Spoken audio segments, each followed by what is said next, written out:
Welcome everybody back to the podcast for 4-Star. This is a very special episode. This is our 100th episode, and we'll have a special guest on. We'll have some other things to talk about. But when we started this, Chris, we never thought we'd be at 100 episodes, and here we are. Chris Reardon, welcome to the podcast. Thank you, Brian. Yeah, it seemed I wasn't even thinking about being in the hundreds or the triple digits or anything. So it's it seems a bit crazy now, but you just kind of keep going through it, and this is where we're at. It's crazy. Well, and that's what we'll start out with today. We will begin our podcast now. I'm Brian Kasal. I'm your host of the podcast, the Chief Investment Officer and Chief CEO of 4-Star Wealth, and Chris Reardon, our Director of Development and everything important at 4-Star. Chris Reardon, welcome to the. Thank you, Brian. Excellent. Well, good. We have a lot to talk about today on a 100th episode. Chris, let's talk about what's we've had a crazy economy and the markets are kind of gyrating, but now they hit new highs. Chris, what's the positioning between the different markets? What's our tally scores today? Yeah. So since the last podcast, and some of these may, I guess, surprise, like you said, Brian, we're kind of hitting new highs, but domestic equities is still the number one, no surprise there, but it actually lost 4 points from the last podcast. So we are seeing that slow slightly. And what will really gain from it is commodities. So commodities is in the number 2 position. It gained 5 from the last podcast. So domestic lost 4, commodities gained 5. It's at 268. Domestic equities in number 1 is at 315 tally points. The biggest gainer in commodities is definitely oil, which we'll talk about, but oil is hitting all-time highs as well. And you still have industrial metals, some agricultural products, and other commodities that are doing well right now. International equities is in the number 3 position. It lost 2 from the last podcast, so it's at 236. So it continues to weaken slightly. I think where you've seen that significant weakness is out of the Asia Pacific, specifically China. They've had trouble. We talked about it, I think, on the last podcast, especially from the real estate side over there. There's a lot of volatility. Fixed income in the number 4 position. It gained 1 point, pretty much a non-factor. Cash in the 5th position lost 2 points, so it's at 95 from the last podcast. And then currencies is still in last. It gained 1 point and 50. So still really a game of the top 3 versus bottom 3. Bottom 3 are by far none so far below. They're really a non-factor, the top 3. But we are starting to see commodities pull away a little bit, which is interesting. So we are starting to see commodities diverge away from international equities. And if domestic equities continues to weaken, it still has whatever ways to go. But if we continue to see these trends, there's the potential that commodities would overtake domestic equities. Like I said, it's still ways away for that to even happen. But as the trends are going, that would be a possibility. And that has only happened once in the last 15 years, and it happened for 2 months in 2015 when commodities were ranked number 1, and they quickly faded. Yeah, I think it was around Brexit, and I think that even had to do with gold. You had a lot of it was like a 2-month period where you had gold skyrocket because Brexit was happening, and no one knew kind of where to be, and they were afraid currencies were going to plummet. So I think that was the only time. And I feel like if that does happen, the probability of it being short-lived, I think, is potentially high, just because I think domestic equities are more stable. Commodities still could trend well for a while, no doubt there, but they're a little bit more volatile. They'll rise and they'll fall more consistently, whereas domestic equities tends to kind of hold that number 1 spot more consistent. It does. Commodities tend to be very spiky up and down. Yep, that's very true. Okay, well, thanks, Chris. So just talking about the markets, we're hitting new highs. We talked about the narrowing of performance of the individual components of the market. So we're seeing more and more money flow into certain commodity sectors. Technology is not ranked number 1 anymore.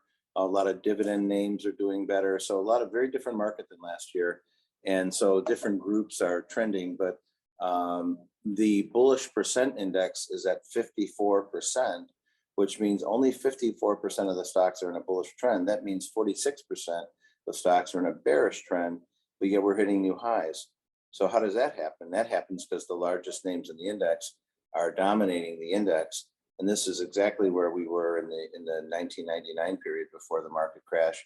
Now, I'm not predicting a market crash. I'm just saying there's a narrowing in performance, but that can change. We've seen a narrowing in performance fan out into other areas of the market too, depending on how much money flows into the market. So that's what we're seeing right now. And so to outperform benchmarks, you have to be concentrated heavily in the areas of strength and avoid the areas of weakness. And that's what we've been trying to do. We're also seeing a lot of very interesting changes in the market and the economy because, again, once again, COVID is always still in our way. And Southwest Airlines stock, Chris, was down 6.5% on one day last week. And it was all about disruption of the flight. 27% of their flights were canceled.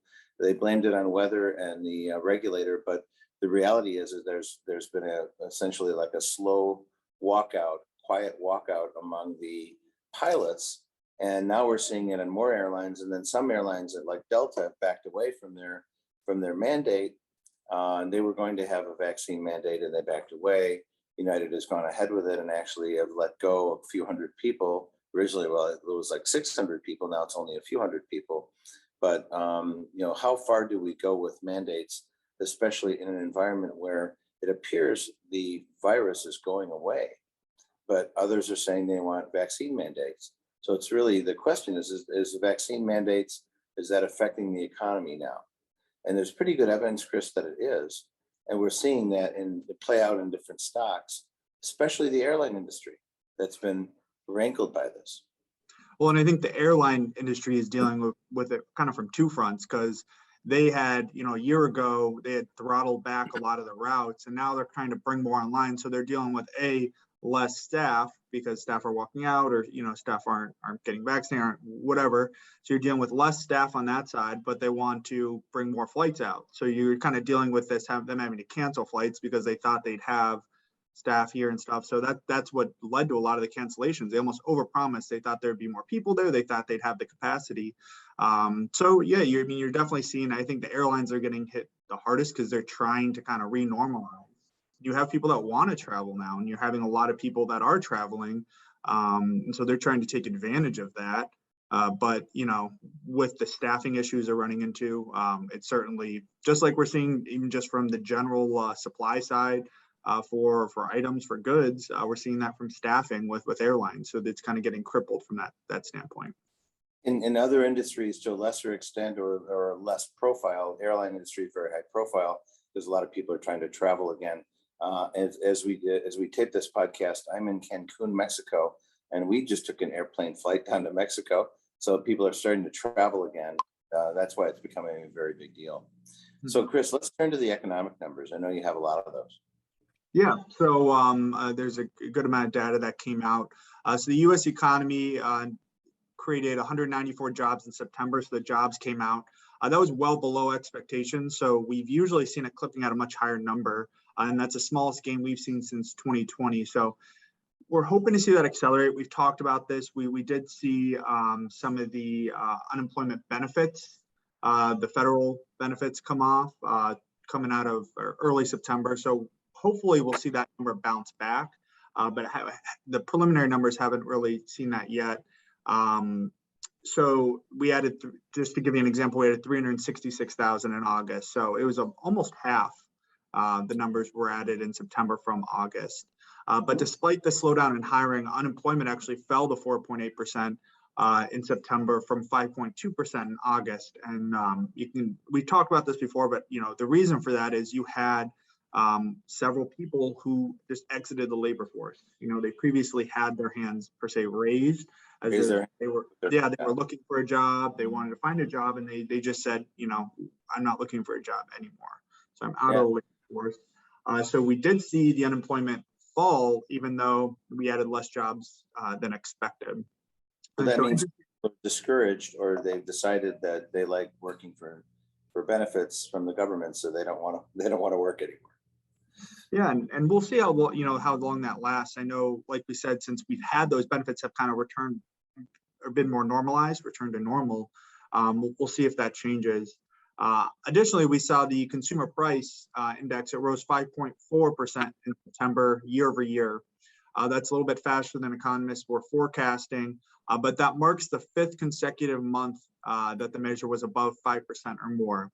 So this brings, I think, into question inflation. I think that, if we've had 5 consecutive months of 5%, I think that really, I think, is a hard thing to disprove. Are we still transitory, or is this just flat out inflation? And we've talked about this. I think this puts more prudence on the fact that this is probably inflation, and we're starting to see really inflation rear its head in several different ways now.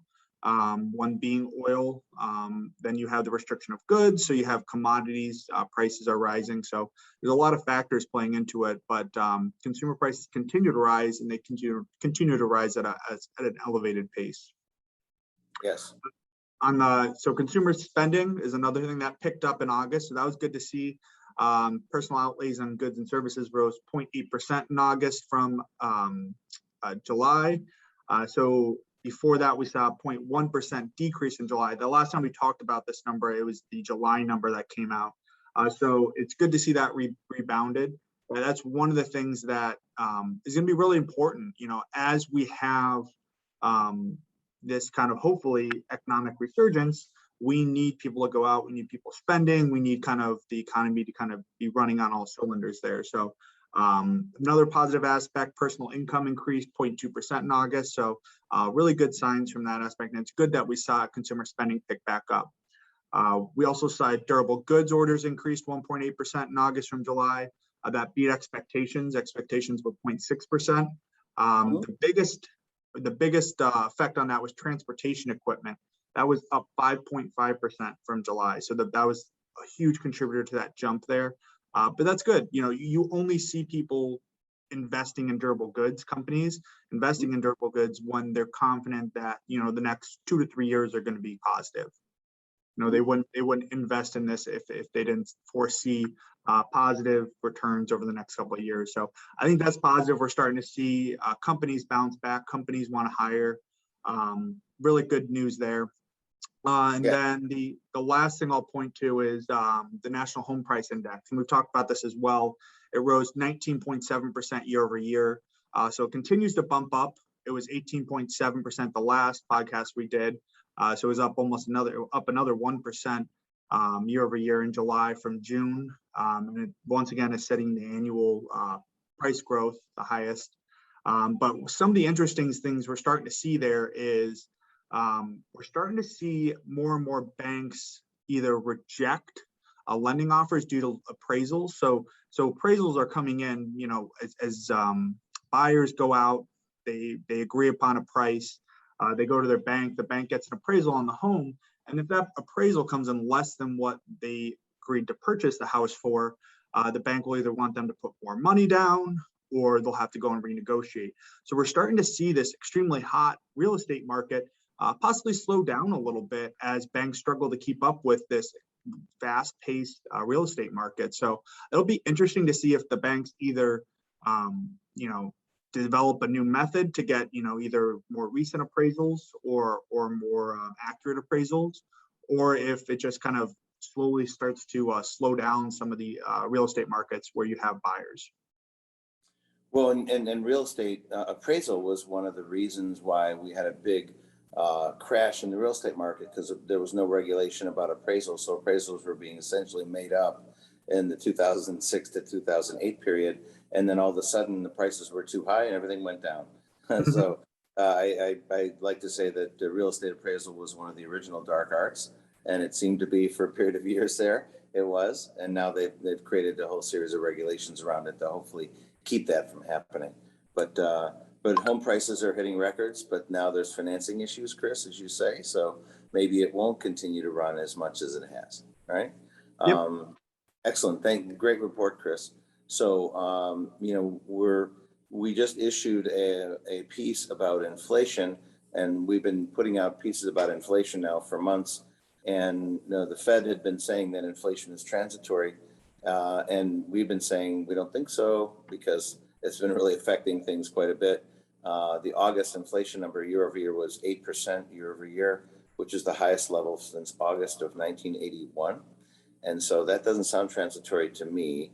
Now, there actually are parts of the economy that are not inflating in price, but certain aspects of it are. But overall, inflation has been high, and the definition of transitory is 1 year or more. And so, if we had a year-over-year number, that's a record of that's not transitory.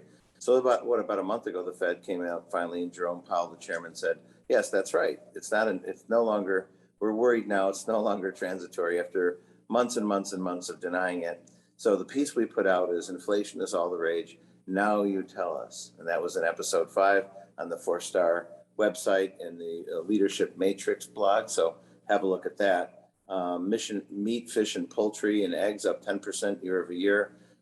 Gas prices are up 40%. Of course, my favorite is bacon up 13%. So, everyone's paying more for a lot of things. The White House Chief of Staff had said that inflation is a high-class problem. And the reality is it's not. Anyone who tries to buy gas to move from place to place in their car, or tries to buy bacon or food, I think every American has to buy bacon and food, or maybe they don't buy bacon, but they buy food. Those numbers are higher, and everybody gets hurt. In fact, the lower and middle classes get hurt more than the wealthy because of those inflation items. So inflation, Chris, is a big problem. Yeah, no, and I think, and one of how it impacts, I think, the market too is, the Fed has been forecasting a potential rate hike. So, as if they do raise interest rates, that will certainly make lending, will certainly make cash essentially more expensive. And so that's one of the ways they can throttle back the economy, if you will. If you don't have as much cheap money flowing around, certainly, it gets harder. You need more return. So that is one aspect that'll be interesting to see if they do. I think they're forecasting a couple rate hikes possibly in 2022, and then even more in 2023. So inflation certainly could have a major impact on the markets and the U.S. economy. Yes. Well, we talked before about the fears of the vaccination mandates could affect the economy. So we're seeing wide divergences in policy descriptions and what what states are going to do. And last year we saw the same thing. So certain states shut completely down and certain states did not. And we didn't see much difference between the states that shut down and the ones that didn't.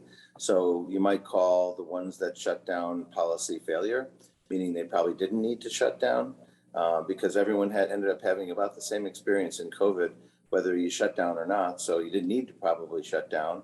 So I think that's one lesson I think we've learned last year. Now we're going to do vaccination mandates and require everyone to get vaccinated in different roles and going into different buildings. The new governor of California, Kathy Hochul, has decided that everyone, invoking God, in fact, to force vaccines, violating many Bible agreements as well. But she's bringing in foreign workers to replace American workers who won't get vaccinated in New York. So they're really taking extreme measures to push the vaccine mandates in certain states. And in other states, they're not locking down at all and not vaccinating, mandating at all. And sure enough, we'll see what the result of that would be. If there's the purpose is to avoid the growth of this disease, COVID. And last year we saw it didn't matter actually if they had locked down. But now they're going to try vaccine mandates. So we'll see if that works. It may or may not, but if not, it'd be a big policy failure. So we'll see, but we'll see how it affects either way. It's going to affect the economy, and then they're going to bring in foreign workers and things like that. So there's some pretty extreme things happening in the public policy world when it comes to vaccines. So let's hope that our leaders get their act together and do the right thing. Yep, I agree. I mean, I think that's one of the uncertainties that's still out there. The market certainly wants to see certainty in that aspect. And I think it's something that's going to unravel over the next month or two. But, we'll see how it plays out. I think obviously with this pandemic, there's been a lot of unknowns. Like you talked about, Brian, going back to whether to shut down or not shut down. And now we can evaluate that in hindsight and kind of review the outcomes. And certainly with this vaccine mandate, there's going to be evaluations after the fact. So I think it'll work itself out over the next couple months, but it definitely creates a certain cloud of uncertainty over the markets in the short term. Yeah, and there's a jobs gap. So there's 7.6 million people unemployed. And that's down from before because some of the people who were unemployed decided they're no longer looking for work. So that number is down a little bit, but then there's still 10.9 million jobs that are unfilled. So since the stimulus programs in early September were canceled just after Labor Day weekend, a lot of that gap should narrow as people realize I got to get myself a job. And we did put out a podcast message about 4 months ago that the best stimulus program is a job, and I think we'll stick by that one. So everyone can see that on TikTok or on Instagram and LinkedIn. But we talked about why having a job, paying taxes, being part of society is probably better for most people than getting a stimulus program. And so we'll see that jobs gap will narrow over time as more people come off the unemployment rolls and get some kind of a job. There's a mismatch in some jobs where they're highly skilled and there's no one to fill those jobs or something like that. But a lot of those jobs can be filled by people who are unemployed currently. Now, what we're seeing is in Congress, we're seeing attempts to get a major spending bill through. And we talked about that. Spending bill was expected to be 3.5 trillion. And the justification, the predicate is that we need more spending for the stimulus. There's an opportunity here to remake the country based on the stimulus. But now there's a huge gap between the money supply and the velocity of money. So money supply has gone way up as they've printed trillions of dollars, and it's in the banks and it's in people's bank accounts. But yet the movement of that money has gone dramatically lower. So that would be the kind of indicator that would tell us that we probably don't need any more stimulus. And there's a lot of backlash. So the 3.5 trillion, which actually scored differently, would be almost 5.5 trillion. Now they're talking below 2 trillion, according to President Biden. But still nothing's decided, as we have Joe Manchin of West Virginia and Kristen Sinema of Arizona, who are battling with their own party to try to keep them from doing big stimulus programs. And it would the evidence, the math would say we probably don't need any more stimulus at all. So yeah. What do you think? Yeah, I mean, I think that we have put so much stimulus. I mean, the pandemic threw, I think, the U.S. and the world through a kind of a loop there. And I think we had a lot of extra spending, that year. I think, there's a lot of money that's been thrown out in the last year and a half.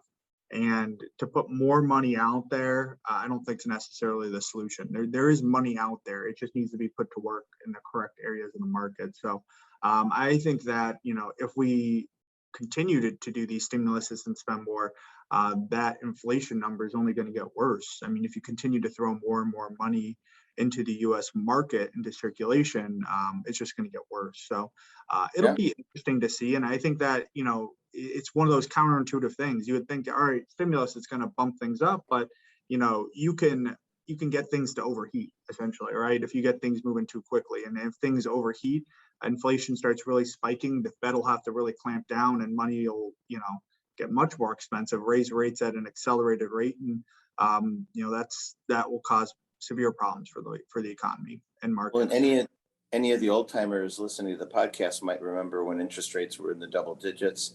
I remember the 20% money market account I opened in 1980 in Lyons, Illinois, Lyons Federal Savings Bank. Of course, that bank didn't survive, or savings and loan, I think it was. But nonetheless, rates had to go much higher as Volcker tried to choke off inflation. And we hope we don't get into a situation like that again. But now the other really good news, however, is that even though the economy isn't completely operating at full strength, we still had in the last fiscal year the highest revenue level ever in America. So that means if the economy was growing at full strength, it would be even higher. Over $4 trillion in revenue and tax revenue came into the federal government. So that's a sign that some of the programs that have not been changed, like the tax programs and the tariff programs that have not been changed, are actually working. So why would we mess that up? Why would we cripple that? And the spending programs could actually cripple that. It would slow the economy down and the revenue productions for the country. So Now, one of the biggest problems, and Chris, I know you've been looking at this, is the shipping logjam, because there's so many dysfunctions in the economy. We've got how many ships off the port of Los Angeles? Thousands. I mean, it's almost been surreal. Some of the pictures, they've taken of this kind of the bay right outside, Los Angeles. These ports are just, clustered with ships everywhere. These large tanker ships and cargo ships. And the Port of Los Angeles just announced actually last week that they're going to start operating 24/7, similar to the Port of Long Beach has been doing now for a couple months. And this is an attempt to free the backlog cargo ships, but I don't, it's really hard to catch up once you kind of get backlogged like that. So I think it's going to take them a while to get caught up. I know the state of California has mulled over declaring a state of emergency to try to get more funding to kind of push towards this. So, but I don't see it ending anytime soon. It's not going to be, hey, we're going to run 24/7 for a couple of weeks and it's going to be caught up. It's going to take months, if not even years for this to really kind of unwind itself, which is pretty crazy. Yes, absolutely. Well, it's interesting times, and we, clearly we have a divide in our country in different groups politically, but we want our leaders to do well. When America does well, we all do well. So we wish them all the best, and we'll hope they figure this out. But right now there's a big divide, and we're watching now presentation about the January 6th riots. So there's very differing opinions about all that stuff. How that affects the economy is when we're not all together, we're not all working from the same sheet of music, it creates disruption in the economy. The American economic system is the most powerful in the world. It continues to outperform everything else, despite our attempts to mess it up, which we do a pretty good job of at times. So hopefully the Congress figures it out. We get on the same page and start moving in the right direction. So what else do you have, Chris, today for the podcast? Yeah, a couple of things I kind of see out there. I think the Reserve Bank of New Zealand, they just lifted their benchmark rate to 0.5% from 0.25%. So this is an early example of, they're starting to raise rates to try to cut off inflation. And their inflation is specifically dealing with higher oil prices being brought into New Zealand. So we're already starting to see some central banks or reserve banks raise their interest rates for their currencies to kind of start to tame in and bring in some of the inflation they're seeing. So we're seeing that out there. William Shatner became the oldest person in space. He's actually 90 year old. And obviously he's famous for portraying Captain Kirk on Star Trek. So Captain Kirk went to space in a Blue Origin rocket. So that was pretty incredible. It seems like more and more now, almost monthly, we're starting to see new information regarding whether it's SpaceX, Blue Origin, Virgin Galactic is the other big one. So it's kind of cool to see, and it really harkens back to the space race, I think, as we're starting to see things heat up. And then lastly, today actually, so this is October 21st, Portillo's indicated that, or it went public. So they're going to IPO at $20 a share. I believe they're set to open in the market at $28 a share, so slightly up there. So Portillo's is a famous fast food joint out of Chicago that they do hot dogs, they do sausages, they do kind of Italian beef, main staples of Chicago food. So it's cool that they're going public now. Yeah, so Dick Portillo from the west suburbs of Chicago opened with one store, kept expanding and expanding, and the drive-through line at Portillo's is like an event where people go there and they sit in line for an hour just waiting for their Portillo's hot dogs. And it's become a very big thing. So now Dick went public, right? Yep, exactly. They're going public today. Good for Dick. Good for Dick. Well, good. Well, we're getting to the end here of our 100th episode of the podcast. And for those who are watching in TikTok and they see the video, I'm wearing a maroon shirt from the University of Chicago, which is the Maroons. And those of you who are following closely realize that the colors of 4-Star are maroon and gray and white. I think there's a coincidence here, right? It had probably the same colors as my alma mater, University of Chicago Booth School.